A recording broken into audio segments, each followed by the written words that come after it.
Units आपल्याला कळालं की system is what you mean by system of units, that is a combination of fundamental and derived units. But what is the history behind the system of units? System of units च्या पाठची history काय आहे हे कळणं गरजेचं आहे काय? Am I right? So let's see the history of system of units. सगळ्यांना माहिती आहे guys. बघा आपण लहानापासून नवीन सिस्टम ऑफ युनिट्स किंवा युनिट्स तयार करत असतो.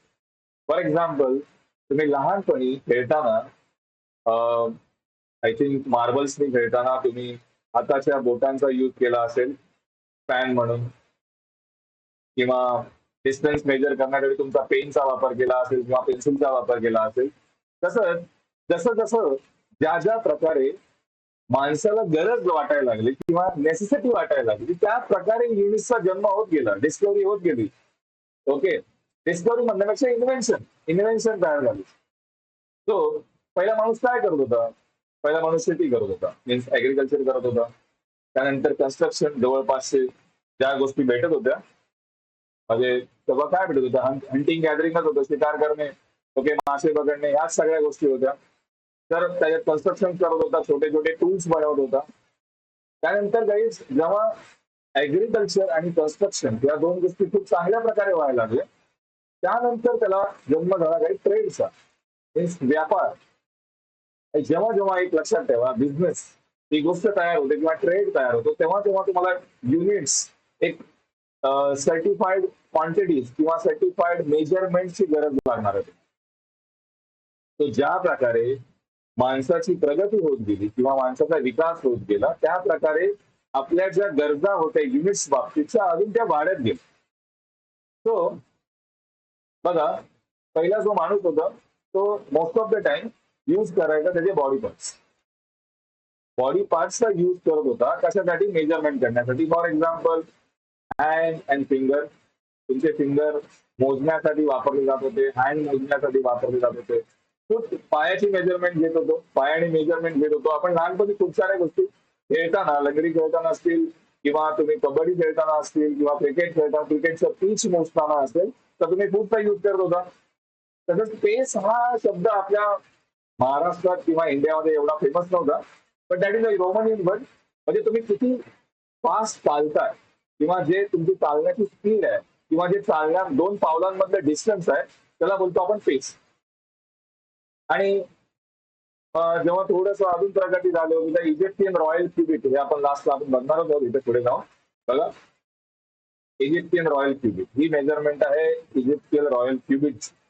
ओके, तो इथून ते इथपर्यंत म्हणजे 4 आर्मचं डिस्टन्स त्याला क्युबिट बोलतो. ते मी डायग्राम मध्ये पण दाखवलं. बघा, हँड स्पॅन आहे, त्यानंतर क्युबिट आहे, बघा 4 आर्मचे डिस्टन्स, आर्म स्पॅन आहे, हे पण यूज करत होतो आपण. त्यानंतर आहे बघा पेस, पेस मध्ये 2 पावलांमधलं डिस्टन्स. त्यानंतर फूट स्पॅन. बघा, या सगळ्यांचा वापर करत होता माणूस.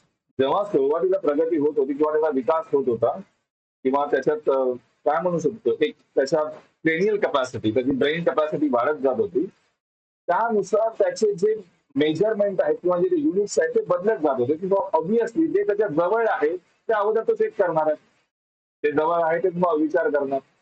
हळूहळू हे झालं कसं तर लेंथ मोजण्यासाठीच्या गोष्टी होतो. टाइमचा यूज, टाइम कसा यूज मेजर करायचा किंवा त्याला कसं मापलं जाऊ शकतं. तर अगोदरचा माणूस काय वापरत होता बघा, सायकल ऑफ मून, म्हणजे मून, फुल मून अँड काय बोलतो आपण, फुल मून अँड न्यू मून, म्हणजे पौर्णिमा आणि अमावस्या, याचा वापर केला होता टाइम मेजर करण्यासाठी. सायकल ऑफ सन, एका दिवसात सूर्य उगवतो, सूर्य मावळतो, त्यानंतर सूर्य डोक्यावर कधी असतो, डोक्यावर कधी नसतो. ओके, आणि पूर्ण इयरची एक सायकल, 365 डेजची सायकल, 365 डेजची सायकल, याचा यूज आपण टाइम मेजरमेंटसाठी करतो. शॅडो ऑफ सन सगळ्यात बेस्ट एक्झाम्पल आहे शॅडो ऑफ सनचं. काही जर तुम्ही साऊथला साऊथला नाही, कोणार्कच्या सूर्य मंदिरामध्ये गेला असेल तर त्याच्यावर काही चाक आहे, चाकावर सनच्या शॅडोनुसार टाइम आहे. You can see on a YouTube also and you can see and Google, असं गुगल करून बघा, तुम्हाला लगेच कळून जाईल की शॅडो ऑफ सनचा किती बारीकपणे आणि किती डेलिकेटपणे यूज केला होता त्याच्यामध्ये सूर्यमंदिरच्या चाकावर, म्हणजे त्याच्यावरती शॅडो होती, त्या शॅडोवर ना डिपेंड करतं की टाइम काय आहे. म्हणजे आपलं पाठचं सिव्हिलायझेशन इतकं प्रगत होतं, इतकं भारी होतं की आपण इमॅजिन पण नाही करू शकत. ओके. व्हॉल्यूम मेजरमेंट करण्यासाठी एक स्पेसिफिक सीड्सचा जे सीड्स खराब होणार नाही किंवा जशान तसे राहतील भरपूर टायमासाठी, त्याचा व्हॉल्यूम आपण व्हॉल्यूम म्हणून मेजरमेंट करण्यास वापरतो. अं, मराठीमध्ये गाईज एक फायली म्हणून आहे, फायली किंवा शेर हे अजून पण वापरलं जातं धान्याचं व्हॉल्यूम चेक करण्यासाठी. वेट ऑफ सीड्स, कुठले असे धान्य ज्यांचं वेट सहसा कमी होत नाही किंवा व्हॅरी होत नाही, त्यांची वेट आपण वापरत होतो वेट मेजरमेंट करण्यासाठी. ऑब्विसली युनिट हे लक्षात ठेवा की चेंज होणार नाही पाहिजे. जर ते चेंज होत असेल तर युनिट ते कामाचं नाही काही. कारण माझ्यासाठी वेगळं असेल ते तुमच्यासाठी वेगळं असेल किंवा तिसऱ्यासाठी ते वेगळं असू शकतं. ओके. बघा मी थोडेसे फोटोज आहेत त्याच्यात, तुम्ही चेक करू शकता. इव्हन दो हे गुगलवर पण मिळून जाईल तुम्हाला. बघा हे बेस्ट एक्झाम्पल आहे time measuring using the sand. याचा वापर खूप एन्शियंट आहे आणि खूप अगोदरपासून याचा वापर होत आलाय. ओके. वाळू वरून खाली आल्यानंतर त्याचा आहार म्हणायचो किंवा प्रहर म्हणायचो मराठीमध्ये. ओके. तसाच बघा एक शॅडो वरून आपण इथं टाइम दिलाय तुम्हाला. हे रोमन डिव्हाइस आहे, कारण रोमन अंक आहेत त्याच्यावर तुम्ही डिरेक्टली समजू शकता. शॅडो ऑफ सनचा यूज केला जात होता याच्यामध्ये मेजरमेंट करण्यासाठी, टाइम मेजरमेंट करण्यासाठी. ओके. वेट मेजरमेंट करण्यासाठी स्पेसिफिकली आपण मेजर्ड सिलेंडर होते त्याच्यामध्ये, सिलेंडर्सचा यूज केला जात होता. एक स्पेसिफिक कॅलिब्रेटेड सिलेंडर्स असायचे, ते सिलेंडर्स यूज केला जायचा त्याच्यासाठी मेजरमेंट करण्यासाठी. ते अजून पण यूज करतो आपण, वेट्स आहेत आपल्याकडे. ओके. ही भांड आहे व्हॉल्यूम मेजरमेंट करण्यासाठी. तो तर याच्या सगळ्यांमध्ये जो कोणी प्रगत असेल किंवा ज्यांनी कोणी स्टँडर्डायझेशन खूप चांगलं केलं तर ते होते गाईस कोण? सुमेरियन्स. ते होते सुमेरियन्स. बघा, सुमेरियननी आपल्याला कुठलीही सिस्टम दिली, that is hexadecimal system. Okay. Hexadecimal सिस्टमचा सिंपल अर्थ होतो अशी सिस्टम जी 60च्या मल्टिपल मध्ये आहे किंवा त्याचा बेस आहे 60. त्याला बोलतो आपण हेक्साडेसिमल सिस्टम. या सिस्टमचा यूज आपण अजून सुद्धा करतो. बघा, सगळ्यात बेस्ट आहे दॅट इज टाइम मेजरमेंट करण्यासाठी. अजून सुद्धा आपण 1 minute is equal to 60 second measure करतो. आणि that is based on the Sumerian hexadecimal system. 1 hour ला आपण मेजर करतो 60 minute, and that is 60 into 60, that is 3600 second, 3600 second, that is equal to 1 hour. Okay. So आपण time measurement साठी hexadecimal सिस्टमचा अजून सुद्धा यूज करतो. नेक्स्ट स्टँडर्डायझेशन त्यांनी केलं होतं अँगल मेजरमेंट. अँगल मेजरमेंट मध्ये टोटल अँगल ऑफ सर्कल आपल्याला ऑलरेडी माहिती आहे, that is 360 degree. Okay. 1 minute is equal to, अजून पण आपण मेजर करतो 60 मिनिट. अँगलच्या याच्यामध्ये बोलतोय मी. 1 degree is equal to 60 minute. Okay, don't get confuse. Okay, त्याचा सिम्बॉल आहे 60 dash. Okay. And 1 dash that is 1 minute is equal to 60 second और that is 60 double dash. So सुमेरियननी आपल्याला काय दिलं? आपल्याला एक स्टँडर्ड सिस्टम दिली, दॅट इज बेस्ड ऑन 60. 60च्या मल्टिपल मध्ये होती. ओके. सो आता आपण नेक्स्ट बघणार आहोत सिस्टम ऑफ युनिट्स, जे SI सिस्टमच्या अगोदर कुठले कामाला होते. Means SI system that is international system of units, किंवा फ्रेंच मध्ये सिस्टम इंटरनॅशनल आहे. ही सिस्टम याच्या अगोदर कुठले कुठले सिस्टम ऑफ युनिट्स यूज केल्या जात होत्या त्या आपण चेक करणार. बघा, सिस्टम ऑफ युनिट्सची ऑलरेडी हिस्ट्री आहे. मी खूप छोटीशी घेतली हिस्ट्री, खूप जास्त हिस्ट्री आहे गाईज. आणि जशी जशी माणसाची डेव्हलपमेंट होत गेली तशी तशी नवीन नवीन सिस्टम्स तयार होत गेल्या, ज्या काय असतील, अडॅप्टेबल असतील, इनव्हेरिएबल असतील, अॅक्युरेट असतील. सो ही जेव्हा इंडस्ट्रियल रिव्होल्युशन सुरू झालं, म्हणजे मी बोलतोय एक 16 सेंचुरी या 15 सेंचुरी, तर तो इसवी सनाचा काळ बोलतोय. ओके, तर त्यानंतर 3 सिस्टम सगळ्यात जास्त युज केल्या जात होत्या. त्या 3 सिस्टम 3 फिजिकल क्वांटिटीवर, 3 फंडामेंटल फिजिकल क्वांटिटीवर डिपेंड करत होत्या. First fundamental, that is length, second is mass, and the third is the time. Okay, नंतर त्यामध्ये करंट ऍड झाला, त्याचा अँपियर युनिट म्हणून आपण घेतो. नंतर टेम्परेचर ऍड झालं, हे हळूहळू ऍड होत गेले. पण बेसिकली अजून पण ह्या तिन्ही सिस्टम ऑफ युनिट्स अजून पण वापरामध्ये आहेत. तो आपण वन बाय वन त्या तिन्ही सिस्टम चेक करूया, बघूया, अंडरस्टँड करायचा प्रयत्न करूया.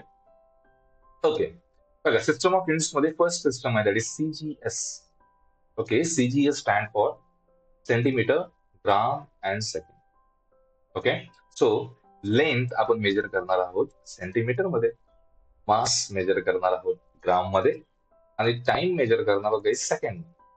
So CGS stand for centimetre, gram and second. FPS stand for foot, pound and second. So length is measured in foot, mass is measured in pound, and time is measured in second. So दोन्ही पण या system आहेत, CGS and FPS, या system British आहे. Okay, FPS system basically अजून सुद्धा अमेरिकेमध्ये use केली जाते. ओके, आणि या तिघांमध्ये जी ऍडव्हान्स सिस्टम आहे ती निघाली guys MKS system, that is metric system. आणि मेट्रिक सिस्टम वरूनच आपल्याला SI सिस्टमचा जन्म झाला असं म्हणता येईल. मेट्रिक सिस्टम इतकी ऍडव्हान्स होती या दोन सिस्टम पेक्षा. का, त्याचं रिझन आपण दोन पुढच्या याच्यातच बघू. MKS stand for metre, kilogram and second. Okay, तो लेंथ आपण मेजर करणार आहोत मीटर मध्ये, मास मेजर करणार आहोत किलोग्राम मध्ये, अँड टाइम मेजर करणार आहोत आपण सेकंड मध्ये. Okay, MKS system, it is a French system आहे ती. ओके, तो फ्रेंच सिस्टम, ती दोन इम्पॉर्टंट गोष्टी आहेत फ्रेंच सिस्टम. MKS सिस्टम जी त्यांनी दिली, तर सगळ्यात महत्वाचा पार्ट आहे decimal system. Decimal in the sense अशी सिस्टम ती बेस 10 मध्ये आहे. बेस 10 इन द सेन्स तुम्ही जे युनिट्स दाखवणार आहोत, किंवा युनिट्सच बोलू शकतो, किंवा प्रेफिक्सेस जे असतील ते बेस 10 मध्ये असतील, मल्टिपल ऑफ 10 चे असतील. ही सगळ्यात महत्वाची सिस्टम होती, आणि जी SI सिस्टम मध्ये आपण इन्क्लूड सुद्धा केली. दुसरी आहे guys natural basis. Means French system जी होती, MKS सिस्टम जी फ्रेंच सिस्टम आहे, ती नॅचरल बेसिसवर डिपेंड करत होती. कोणी देवानं सांगितलंय, कोणी राजानं सांगितलंय, कुठल्या ग्रंथामध्ये लिहिलंय, असं काय गरजेचं नव्हतं गाईज. सो इम्पॉर्टंट काय आहे की फ्रेंचसाठी जी क्रांती झाली, फ्रेंच क्रांती, त्याच्यामध्ये ठरवलं गेलं की liberty, fraternity and equality. Liberty की तुम्ही काही डिसाईड करू शकता, तुम्ही तुमचं भाग्य स्वतः लिहू शकता. So natural basis in the sense माझे जे युनिट्स असतील ते नॅचरल बेसवर डिपेंड करतील, नॅचरल फिजिकल क्वांटिटीजवर डिपेंड करतील. कोणी सांगितलंय म्हणून मी ती डिफाईन करणार नाही. सो त्यांनी बघा मीटरला कसं डिफाईन केलं होतं. मीटरला त्यांनी डिफाईन केलं होतं distance between north pole to equator, म्हणजे पृथ्वीचा नॉर्थ पोल टू इक्वेटर या दोघांमधलं जे डिस्टन्स, त्याला 10 मिलियननी गाईज काय करायचं, तुम्हाला डिवाइड करायचं. तर तुम्हाला काय भेटेल, 1 मीटर भेटेल. 1 metre is defined as the ratio of distance between north pole to equator to 10 million in value. Okay, तसंच 1 किलोग्राम ते डिफाईन कसं केलं होतं बघा. Mass of 1 litre of water at its maximum density. म्हणजे 1 लिटर वॉटरचं, 1 लिटर पाण्याचं मास कधी check करायचंय तुम्हाला, मास ते त्याच्या मॅक्सिमम डेन्सिटी. आणि वॉटरचं हायेस्ट मॅक्सिमम डेन्सिटी कधी असते, 4 डिग्री सेल्सिअस. ट्रिपल पॉइंट पण बनतो, आपण पुढे जाऊन शिकू ट्रिपल पॉइंट.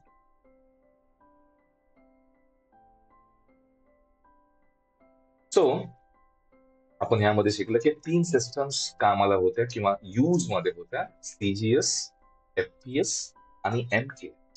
मी तुम्हाला सांगितले ह्या तिन्ही सिस्टम बिफोर SI इन्व्हेंट झाले.